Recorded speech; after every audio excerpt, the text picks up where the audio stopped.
Class है। तो इस वीडियो में हम लोग खान सर के द्वारा तैयार किया गया दरवा प्रैक्टिस सेट का हम लोग डिस्कशन करने वाले हैं। और यह जो है खान सर का दरवा प्रैक्टिस सेट का टेस्ट नंबर 1 है। इस सेट में कुल 100 प्रश्न दिया गया, तो हम लोग इसी का डिस्कशन करने वाले हैं। तो आप लोग वीडियो को पूरा देखिएगा और वीडियो को स्टार्ट करने से पहले आप लोग वीडियो को लाइक कर दीजिए और चैनल पर नए हैं तो चैनल को सब्सक्राइब करना ना भूले और इस वीडियो को अपने दोस्तों में शेयर जरूर करें। तो आइए खान सर के द्वारा तैयार किया गया दरवा टेस्ट सीरीज का सेट नंबर 1 का डिस्कशन करते हैं। पहला क्वेश्चन है कि राष्ट्रीय सांख्यिकी दिवस कब मनाया जाता है। राष्ट्रीय सांख्यिकी दिवस हर वर्ष 29 जून को मनाया जाता है। प्रति वर्ष 29 जून को राष्ट्रीय सांख्यिकी दिवस मनाया जाता है। अगला प्रश्न है कि गोवा को पुर्तगालियों की राजधानी कब बनाया गया। गोवा को पुर्तगालियों का राजधानी 1530 में बना दिया गया था। तो ऑप्शन 2 सही है। अब पुर्तगालियों ने गोवा पर 1510 ईस्वी में अधिकार कर लिया था और इसने बीजापुर के सुल्तान आदिल शाह से गोवा को छीन लिया था। अगला प्रश्न 3 नंबर के विद्युत सेल ऊर्जा का रूपांतरण किसमें होता है। तो विद्युत सेल में ऊर्जा का रूपांतरण रासायनिक ऊर्जा से विद्युत ऊर्जा के रूप में होता है। तो 1 नंबर आपका सही उत्तर हो जाएगा। आगे बढ़ते हैं। 4 नंबर में कहा है कि निम्नलिखित में से किसका मिलान है जो गलत है। सापेक्षता का सिद्धांत अल्बर्ट आइंस्टीन के द्वारा दिया गया, बिल्कुल सही है। चुंबकीय प्रेरण का सिद्धांत फैराडे के द्वारा दिया गया, यह भी सही है। तरंग सिद्धांत वेबर के द्वारा दिया गया, बिल्कुल गलत। तरंग सिद्धांत जो है हाइगेंस के द्वारा दिया गया, हाइगेंस के द्वारा दिया गया है 17वीं शताब्दी में। तो आपका यही जो मिलान है ऑप्शन नंबर सी ही गलत है। विद्युत चुंबकीय सिद्धांत मैक्सवेल के द्वारा दिया गया, तो इसमें से ए, बी और डी सही है,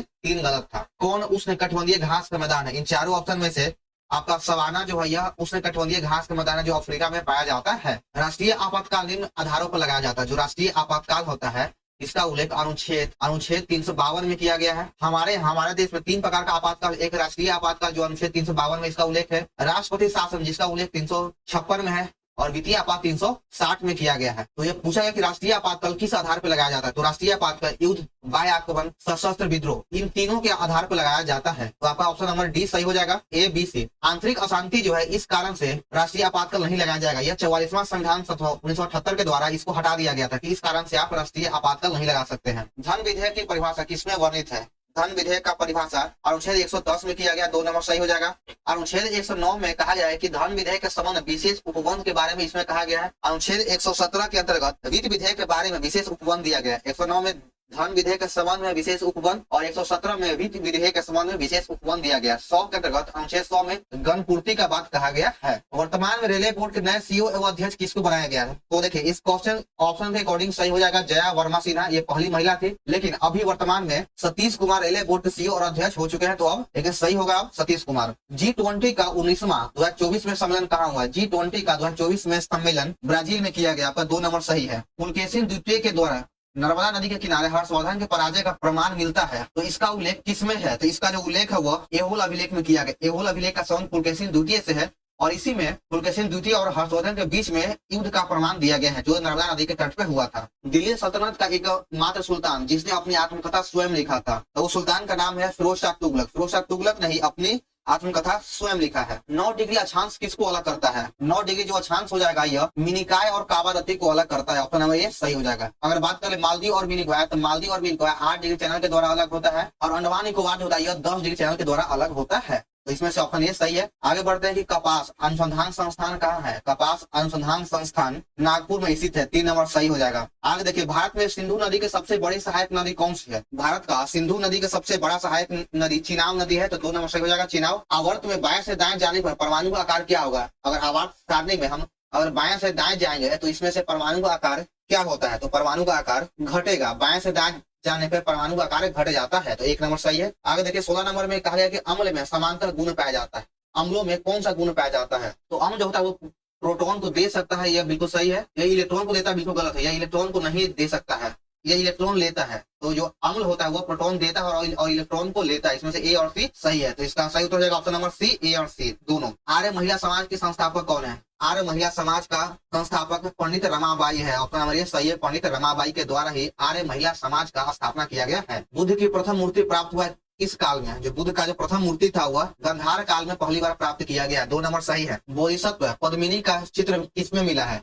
तो इसका जो चित्र है वह अजंता की चित्रकला में मिला है, 2 नंबर सही हो जाएगा, अजंता की चित्रकला। आगे देखिए कि न्यायपालिका का कार्यपालिका से पृथकीकरण किसमें वर्णित है। तो जो न्यायपालिका का कार्यपालिका से पृथकीकरण का उल्लेख अनुच्छेद 50 में किया गया, अनुच्छेद 50 में है। तो अब देखिए क्या अनुच्छेद 50 किसमें आता है। तो यह राज्य के नीति निर्देशक सिद्धांत के अंतर्गत आता है, तो आपका 3 नंबर सही हो जाएगा। और इसका उल्लेख भाग 4 में किया गया, नीति निर्देशक तत्व का उल्लेख भाग 4 में है जिसका उल्लेख 36 से 51 तक है, अनुच्छेद 36 से 51 में किया गया है। आत्मविश्वास में कौन सा समास है? आत्मविश्वास में अवयवी भाव समास है। ऑप्शन नंबर ए सही है, अवयवी भाव। 2023 का चिकित्सा का नोबेल पुरस्कार किसको दिया गया? 2023 में चिकित्सा का नोबेल पुरस्कार कैरोलिन कारिको और डू विसमैन को दिया गया है। इसका सही उत्तर हो जाएगा ऑप्शन नंबर डी, ए और सी दोनों। अगला प्रश्न देखिएगा, कहा गया कि 33वां ग्रीष्मकालीन ओलंपिक खेल का आयोजन कहाँ किया गया है? इसका आयोजन पेरिस में किया गया है। 33वां ग्रीष्मकालीन ओलंपिक खेल का आयोजन पेरिस में किया गया है। वैश्विक यूनिकॉर्न रैंकिंग 2023 में शीर्ष स्थान पे कौन है? इसके शीर्ष स्थान पे अमेरिका है। वैश्विक यूनिकॉर्न रैंकिंग के 2023 में शीर्ष स्थान पे अमेरिका रहा। आगे देखिएगा, कहा गया है कि गरीबी उन्मूलन तथा आत्मनिर्भरता किस योजना का लक्ष्य था? गरीबी उन्मूलन तथा आत्मनिर्भरता यह जो है 5वीं पंचवर्षीय योजना का लक्ष्य है। 3 नंबर सही हो जाएगा। इसी में गरीबी हटाओ का नारा दिया गया था। बैंक दर में कमी की ऋण उपलब्धता पर क्या प्रभाव पड़ता है? जब बैंक दर में कमी की ऋण की उपलब्धता से जो प्रभाव पड़ेगा वह हो जाएगा बढ़ जाएगा, जो है ऋण उपलब्धता बढ़ जाएगा। 2 नंबर सही है। आगे देखते हैं 27 नंबर। इसमें कहा है कि राज्यपाल कितने सदस्यों को विधान परिषद में मनोनीत करता है? तो राज्यपाल के द्वारा विधान परिषद में 1/6 सदस्यों का मनोनयन किया जाता है। तो 1 नंबर सही हो जाएगा, 1/6। कृषि में प्रयुक्त यूरिया में नाइट्रोजन कितना % होता है? तो यूरिया में 46% नाइट्रोजन पाया जाता है। 2 नंबर सही है। घटनाओं को क्रमानुसार सजाइए। सभी घटना को क्रम के अनुसार सजाना है। तो सविनय अवज्ञा आंदोलन 1930 में हुआ था। गांधी इरविन समझौता 5 मार्च 1931 को हुआ। 5 मार्च 1931 को हुआ था। भगत सिंह को फांसी दिया गया था 23 मार्च 1931 को दिया गया। कांग्रेस का कराची अधिवेशन यह भी जो था 1931 में हुआ था। और पूना पैक्ट यह 1932 में हुआ था। तो अब देखिए क्रम वाइज सजाना है। तो सबसे पहले एक हो जाएगा सविनय अवज्ञा आंदोलन, उसके बाद है गांधी इरविन समझौता 2 नंबर पे है ये। फिर आ जाएगा भगत सिंह को फांसी 3 नंबर पे, फिर ये 4 नंबर पे कांग्रेस का कराची अधिवेशन, 5 नंबर पे ये है पूना पैक्ट। तो ये भी सी डी। गुरिल्ला युद्ध में शिवाजी के अग्रगामी कौन था? तो गुरिल्ला युद्ध में शिवाजी के अग्रगामी हो जाएगा मलिक अंबर। 2 नंबर सही है। तो वायरस के विकास के लिए क्या आवश्यक है? तो वायरस के विकास के लिए जीवित कोशिकाएं आवश्यक है। ऑप्शन नंबर 4 सही है। अगर निर्जीव में अगर वायरस है तो वह स्थिर रहता है, अस्थूल रहता है, वो कोई विकास नहीं कर पाता है। जैसे वो सजीव में जाता है तो वो विकास करने लग जाता है। क्रोमैटोग्राफी एक तकनीक है। यह किस प्रकार का तकनीक है? तो यह जो है द्रव मिश्रण से पदार्थ को अलग करने का एक तकनीक है। तो 3 नंबर सही हो जाएगा। पदार्थ के संवेग वेग का अनुपात क्या होता है? पदार्थ के संवेग वेग का अनुपात क्या होगा? तो इसका जो अनुपात होता है वह वेग और द्रव्यमान का अनुपात होता है। ब्रोमीन समांतर ताप पर होता है किस अवस्था में? तो ब्रोमीन समान ताप पर यह द्रव अवस्था में पाया जाता है। 2 नंबर सही है। और यह एक अधातु है। अधातु है। अगर धातु का अगर पूछता है आपको होता है पारा। पारा भी द्रव अवस्था में रहता है। भारत में सर्वाधिक भूभाग पर कौन सी मिट्टी पाई जाती है? भारत में सबसे अधिक भूभाग पर जलोढ़ मिट्टी पाया जाता है। 2 नंबर सही है, जलोढ़ मिट्टी। बिहार के नखास पिंड आंदोलन का संबंध किससे है? बिहार के नखास पिंड आंदोलन का संबंध सविनय अवज्ञा आंदोलन से है। सविनय अवज्ञा आंदोलन से है। तो 4 नंबर सही है। आगे बढ़ते हैं। घूमती हुई वस्तुओं की गति मापने वाला यंत्र क्या है? तो घूमती हुई वस्तुओं की गति को मापने वाले यंत्र को गायरोस्कोप कहा जाता है। इसी से इसका गति को मापा जाता है। मनुष्य के शरीर की दूसरी सबसे बड़ी ग्रंथि कौन सी है? तो दूसरी सबसे बड़ी ग्रंथि हो जाएगा अग्नाशय। तो ऑप्शन 3 सही है। और सबसे बड़ी ग्रंथि पहली हो जाएगा यकृत। गण में उपस्थित अवयव कौन सा होता है? तो गण में उपस्थित अवयव तामा जस्ता 3 होता है। 2 नंबर सही है। आगे बढ़ते हैं कि कार्य विस्थापन बल में क्या संबंध है? तो कार्य बराबर होता है बल गुना विस्थापन। कार्य का फॉर्मूला है बल गुना विस्थापन। 41 नंबर देखिए, कलकत्ता में उच्चतम न्यायालय की स्थापना किया गया था कब? तो कलकत्ता में उच्चतम न्यायालय का स्थापना 1773 ईस्वी के अधिनियम के द्वारा 1774 ईस्वी में किया गया। तो 3 नंबर सही है। आगे बढ़ते हैं कि all India trade union Congress AITUC का प्रथम अध्यक्ष कौन था? तो इसका प्रथम अध्यक्ष लाला लाजपत राय थे। 4 नंबर सही है, लाला लाजपत राय। इंद्र वरुण मित्र नासत्य का वर्णन किसमें मिलता है? इन सभी का वर्णन बोगाज कोई अभिलेख में मिलता है। इंद्र वरुण मित्र और नासत्य का वर्णन बोगाज कोई अभिलेख में मिलता है। 3 नंबर सही है। 44 नंबर में कहा है कि इनमें से किसका मिलान सुमेलित नहीं, यानी किसका मिलान है जो गलत है? हुंडरू जलप्रपात स्वर्णरेखा नदी पे बिल्कुल सही है। धुआंधार जलप्रपात नर्मदा नदी पर यह भी सही है। चुकिया जलप्रपात चंबल नदी पे यह भी सही है। और यह जो ऑप्शन डी है दूध सागर जलप्रपात यह मांडोवी नदी पे है। यह मांडोवी नदी पे है। तो इसलिए आपको ऑप्शन नंबर डी ही मिलान गलत था। 45 नंबर में देखिएगा कि इसमें कहा है कि भूमध्य सागर का प्रकाश स्तंभ किसे कहते हैं? तो भूमध्य सागर का प्रकाश स्तंभ स्ट्रम्बोली के ज्वालामुखी को कहा जाता है। बिहार में गंगा के दक्षिण से मिलने वाली नदी कौन सी है? तो बिहार में गंगा के दक्षिण से मिलने वाली नदी का नाम हो जाएगा पुनपुन। पुनपुन जो है यह गंगा में दक्षिण से मिलता है। 1 नंबर सही है। यंग बंगाल आंदोलन का प्रवर्तक कौन था? यंग बंगाल आंदोलन का प्रवर्तक हेनरी विवियन डेरेजियो है। 4 नंबर सही है। 47 का 4 सही हो जाएगा। समवर्ती सूची का प्रावधान किस देश से लिया गया था? समवर्ती सूची का प्रावधान ऑस्ट्रेलिया के संविधान से लिया गया है। 3 नंबर सही है, ऑस्ट्रेलिया। 49 नंबर ने कहा है कि राष्ट्रपति पर महाभियोग लगाने के लिए सदन के कितने सदस्यों से हस्ताक्षर रहित नोटिस प्रस्तुत करना चाहिए? तो इसका सही उत्तर हो जाएगा ऑप्शन ए 25%। 25% सदस्यों का हस्ताक्षर जरूरी है। 50 नंबर में कहा गया कि निम्नलिखित में किसका मिलान सुमेलित नहीं, यानी गलत है। अशांत मेहता समिति का गठन 1977 में किया गया, बिल्कुल सही है। एल.एम. सिंघवी समिति यह पंचायती राज से था, इसका गठन 1986 से, यह भी सही है। बलवंत राम मेहता समिति का गठन 1957 में किया गया था, 1957 में किया गया, जिसका संबंध पंचायती राज से है। दिनेश गोस्वामी समिति का संबंध 1999 में 1990 में गठित किया गया था। तो आपका इसमें से ऑप्शन नंबर 3 ही गलत था। आगे देखिए 51 नंबर में कहा गया कि 1935 के अधिनियम को किसने दास्ता का नया चार्टर कहा था। 1935 के अधिनियम को किसने दास्ता का नया चार्टर कहा, तो यह जो कहा गया यह पंडित जवाहरलाल नेहरू के द्वारा कहा गया था। आपका 1 नंबर सही हो जाएगा। आगे देखिए बिहार में व्यक्तिगत सत्याग्रह के प्रथम सत्याग्रही कौन था। तो बिहार में व्यक्तिगत सत्याग्रह 1940 में चलाया गया था और इसके प्रथम सत्याग्रही श्री कृष्ण सिंह थे। ऑप्शन नंबर ये सही है। और दूसरा अगर बात करें तो हो जाएगा अनुग्रह नारायण सिंह। पदार्थ की प्रकृति हृदय की गति को क्या करता है। तो पदार्थ की प्रकृति हृदय की गति को बढ़ाती है, वह अम्ल। अम्ल हृदय की गति को बढ़ाता है। ऑप्शन ये सही है। 54 नंबर में कहा गया कि किस काल में अछूत की अवधारणा स्पष्ट है। किस काल में अछूतों की जो अवधारणा है वह स्पष्ट रूप से वर्णित है। तो इसकी अवधारणा उत्तर वैदिक काल में था। पूर्व वैदिक काल में तो नहीं, लेकिन उत्तर वैदिक काल में छुआछूत बहुत ही ज्यादा बढ़ चुका था। मुगल काल में मदद ए मास क्या था। मदद ए मास विद्वानों को कर मुक्त दान में दिया गया भूमि था। कर मुक्त दिया गया भूमि था, इसे इसको ही मदद ए मास कहा जाता था। दान में नहीं, उसे कर मुक्त भूमि कह सकते हैं। वनों के संरक्षण संवर्धन की क्रिया क्या कहलाती है। वनों के संरक्षण और संवर्धन की क्रिया सिल्वीकल्चर कहलाता है। 2 नंबर सही है। आगे देखिए पौधों नाइट्रोजन किस रूप में प्राप्त करता है। पौधा जो होता है नाइट्रोजन नाइट्रेट के रूप में प्राप्त करता है। 3 नंबर सही है, नाइट्रेट। ल्यूकेमिया कैंसर में आरबीसी को क्या होता है। आरबीसी में क्या होता है। तो कैंसर में आरबीसी में असाधारण वृद्धि हो जाता है। असाधारण वृद्धि हो जाता है, तो इसी को कहते हैं कैंसर। तो ऑप्शन नंबर ये सही है। मेंडल का आनुवंशिकता सिद्धांत किस पे आधारित है। मेंडल का आनुवंशिकता का सिद्धांत लैंगिक जनन पर आधारित है। लैंगिक जनन पर आधारित है। 2 नंबर सही है। आर्थिक मंदी आमतौर पर किससे संबंधित है। तो आर्थिक मंदी जो है यह आमतौर पर अपस्थिति पर संबंधित है। तो आपका 1 नंबर सही हो जाएगा, अपस्थिति। 61 नंबर में कहा गया है कि राज्य कौन राजकोषीय नीति का उपकरण नहीं है। कौन जो है यह राजकोषीय नीति का उपकरण नहीं है।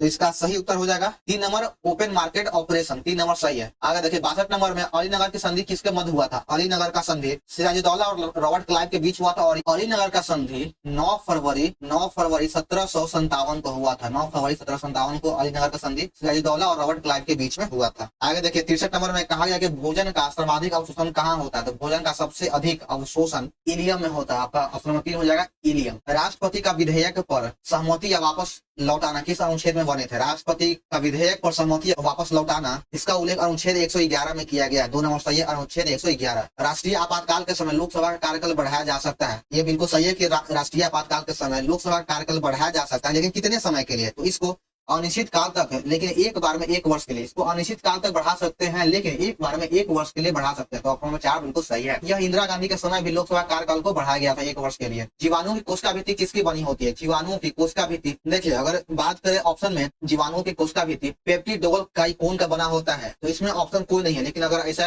आंसर इसका ऑप्शन नंबर सी दिया गया था, काइटिन। जो कवक की कोशिका भित्ति काइटिन का बना होता है। तो ये ऑप्शन में दिया गया है। सहकारी समितियों को संवैधानिक का दर्जा कब दिया गया। सहकारी समितियों को संवैधानिक का दर्जा 57वां संविधान संशोधन के तहत दिया गया है। 3 नंबर सही हो जाएगा। आय की असमानता का माप किया गया किसमें। आय की असमानता का माप लॉरेंज वक्र में किया गया है। प्रधानमंत्री की नियुक्ति राष्ट्रपति करेगा, यह किस अनुच्छेद में वर्णित है। प्रधानमंत्री की नियुक्ति राष्ट्रपति के द्वारा किया जाएगा, इसका उल्लेख अनुच्छेद 75 के 1 में वर्णित है। आपका 1 नंबर सही हो जाएगा, 75 का 1। लीडर समाचार पत्र के संपादक कौन था। लीडर समाचार पत्र के संपादक हो जाएगा मदन मोहन मालवीय। मदन मोहन मालवीय के द्वारा ही लीडर पत्र का संपादन किया गया है। नमक को बर्फ में मिलाने पर हिमांक क्या हो जाएगा। अगर बर्फ में नमक को मिलाएंगे तो उसका हिमांक घट जाता है। दोनों हो जाएगा, हिमांक घट जाएगा। आगे 72 नंबर पृथ्वी के लिए पलायन वेग क्या होता है। पृथ्वी का पलायन वेग 11.2 किलोमीटर प्रति सेकंड होता है। ऑप्शन नंबर ये सही है। घंटा मत मान लीजिएगा, 11.2 किलोमीटर प्रति सेकंड होता है। लेगरहैंस की द्वीपिका किस कोशिका से इंसुलिन का स्राव होता है। तो इंसुलिन का जो स्राव होता है वह लेगरहैंस की बीटा कोशिका से होता है। 2 नंबर सही हो जाएगा, बीटा कोशिका। एक मोबाइल फोन चार्जर क्या है। तो एक मोबाइल फोन जो है यह स्टेप डाउन ट्रांसफार्मर का चार्जर है। 3 नंबर सही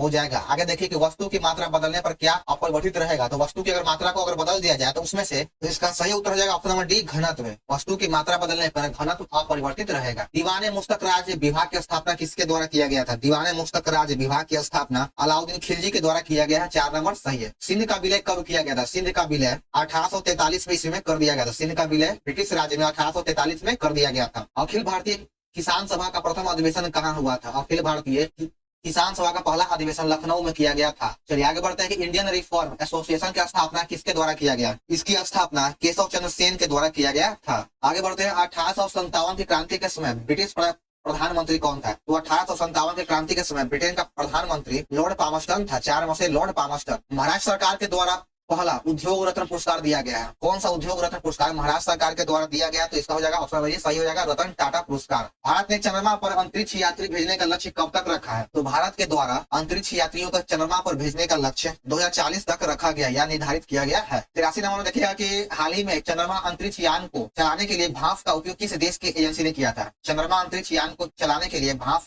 का उपयोग किस देश की एजेंसी के द्वारा किया गया है? तो इसका सही उत्तर हो जाएगा ऑप्शन नंबर 4 जापान। जापान के द्वारा यह किया गया है। गजा कोथा अभियान का प्रारंभ किसके द्वारा किया गया है? इसका अभियान असम के सरकार द्वारा किया गया, असम सरकार के द्वारा किया गया है। अवला जीवन है तुम्हारे यही कहानी, आंचल में दूध और आंखों में पानी, उपरोक्त वाक्य में कौन सा रस है? ये जो कथन है कि अवला जीवन है तुम्हारी यही कहानी, आंचल में दूध और आंखों में पानी, इसमें कौन सा रस है? तो इसमें जो हो जाएगा करुण रस है। ऑप्शन नंबर 4 हो जाएगा करुण रस है। नोमाडिक एलिफेंट थल सेना युद्ध अभ्यास किन दो देशों के बीच में संपन्न हुआ? ये जो अभ्यास है नोमाडिक एलिफेंट थल सेना अभ्यास, यह भारत और मंगोलिया के बीच में संपन्न हुआ है।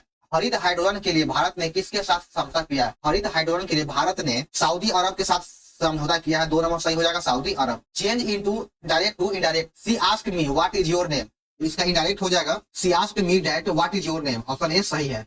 अंतर्राष्ट्रीय गीता उत्सव महोत्सव 2023 कहाँ मनाया गया? अंतर्राष्ट्रीय गीता महोत्सव 2023 में ये जो मनाया गया यह कुरुक्षेत्र में मनाया गया। आपका 1 नंबर सही कुरुक्षेत्र। भारत के प्रधानमंत्री को किस देश का सर्वोच्च पुरस्कार ऑर्डर ऑफ द नाइल दिया गया है? ऑर्डर ऑफ द नाइल यह मिस्र का पुरस्कार है जो इसे पीएम को दिया गया है। द्वैतवाद सिद्धांत का प्रतिपादक कौन है? द्वैतवाद सिद्धांत का प्रतिपादक हो जाएगा माधवाचार्य। 2 नंबर सही है माधवाचार्य। बृहदेश्वर मंदिर कहाँ स्थित है? बृहदेश्वर मंदिर भारत के तंजावुर में स्थित है। ऑप्शन नंबर 2 सही है तंजावुर। बांग्लादेश के साथ कितने भारतीय राज्य का सीमा साझा करता था? बांग्लादेश के साथ हमारे देश का 5 राज्य सीमा साझा करता है। 3 नंबर सही है। और त्रिपुरा जो है 3 ओर से अपनी सीमा साझा करता है। आसवन बांध किस नदी पे? आसवन बांध नील नदी पे। आपका 1 नंबर सही हो जाएगा नील नदी। 95 नंबर में सेलेक्ट करना है कि select the option that is nearest in meaning to the underline word. He is magnificent person, इसका सही आंसर हो जाएगा ऑप्शन नंबर 4 क्रिमिनल। 96 नंबर में मैथ का क्वेश्चन है, कहा है कि ए किसी काम को 12 दिन में करता है, बी उसको 15 दिन में करता है। ठीक है, ये अकेला शुरू करता है, 3 दिन के बाद बी भी शामिल हो जाता है, तो शेष काम कितने दिन में? शेष काम को दोनों मिलकर कितने दिन में करेगा? शेष काम को दोनों मिलकर कितना दिन में करेगा? तो ये बनाते हैं। तो सबसे पहले दोनों का काम निकाल लेते हैं, टोटल वर्क यानी टोटल क्वांटिटी। ए करता है 12 दिन में, बी करता है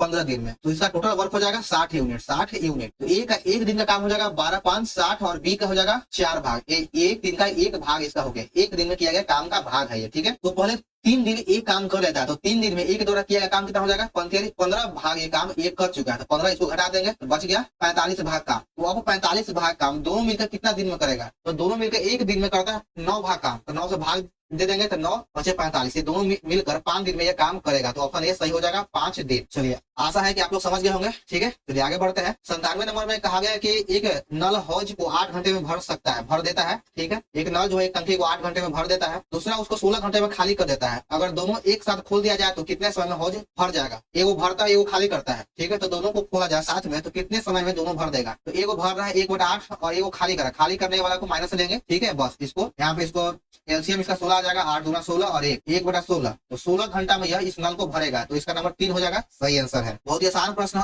रहता है। आगे देखिए, 98 नंबर में कहा है कि यदि एक संख्या 15% बढ़ाई जाती है तो प्राप्त संख्या पुनः 20% बढ़ जाता है, तो कुल वृद्धि प्रतिशत ज्ञात कीजिए। यदि एक संख्या को 15% बढ़ा दिया जाता है तो प्राप्त संख्या पुनः 20% बढ़ाई जाती है, यानी पहले एक संख्या को 15% बढ़ाया जाता है, फिर जो संख्या आया उसमें फिर से 20% बढ़ाया जाता है, तो कुल वृद्धि निकालना है। तो देखिए, इसको सिंपल सा अगर ऐसे बनाना चाहे तो ऐसे ही बन जाएगा। पहले तो आप इसको आसानी से ए बी फॉर्मूला पे बना सकते हैं, a + b + AB बटा 100, 15 + 20 + 15 गुने 20 बटा 100, b 500 कट गया 5 तियारी, तो आगे आंसर 38। लेकिन अगर बनाना चाहे तो ये ऐसे बनेगा कि पहले 100 को 15% बढ़ा दिए तो 115 कर दीजिए, 100 का 115%, यानी अगर 100 को बढ़ाएंगे 15% तो 115 हो जाएगा। फिर 115 को 20% बढ़ा दिया गया, यानी 120 कर दिया गया है, तो लास्ट में जो आएगा उसको 100 से तुलना करके आप निकाल लीजिए। ठीक है, एक आसान होगा ये भी फॉर्मूला पे। एक व्यक्ति 1140 रुपए के घड़ी बेचता है और उससे 5% का हानि होता है, तो 5% लाभ प्राप्त करने के लिए घड़ी को कितना बेचना होगा? ठीक है, अगर 1140 में बेचता है तो उसको 5% का हानि होता है, तो 5% लाभ प्राप्त करने के लिए उस घड़ी को कितना में बेचेगा? बस यही है। वो देखिए बहुत आसान है। 1140 हो गया, इसको पीवी से बनाएंगे परसेंटेज वैल्यू से, तो पहले हम सीपी निकालेंगे। 1140 में बेचा है तो सीपी हो जाएगा 100/95 कर देंगे, ये इसका सीपी हो गया। अब इसमें 5% का लाभ प्राप्त करना है तो 105/100 कर देंगे, तो नया एसपी मिल जाएगा। तो यहाँ पे 100 से 100 कट गया, 5 से कट गया, 19 पचे 95 और 1 पचे 95। तो आप इसको और काट दीजिए तो आपका आंसर हो जाएगा 1260। आगे देखिए 100 नंबर में है कि 10% वार्षिक साधारण ब्याज की दर से कोई धन कितने वर्षों में 4 गुना हो जाएगा। 4 गुना पूछ रहा है, यानी ब्याज उसका 3 हो जाएगा। कोई अगर पी है और उसका 10% की दर से कोई धन कितने वर्षों में 4 गुना, यानी 4p हो रहा है। इसका ब्याज हो गया 3p। तो बस ये p गुना 10% को t समय निकालना है बटा 100 बराबर 3p। t से p कट गया, 10 से 10 कट गया, t बराबर हो गया 30 वर्ष। आपका एक नंबर सही है। तो चलिए हमारे यहाँ पर खान सर का सेट नंबर 1, दरुआ का सेट नंबर 1 समाप्त होता है। तो आप लोग को ये वीडियो कैसा लगा कमेंट जरूर करें। पसंद आने पर वीडियो को लाइक और चैनल को सब्सक्राइब करना भूलें। ज्ञान बिंदु का फुल लेंथ का टेस्ट सीरीज भी का वीडियो अपलोड कर दिएगा, अगर आप लोग नहीं देखे तो जाकर देख लीजिए। तो चलिए मिलता है फिर हम लोग नेक्स्ट वीडियो में।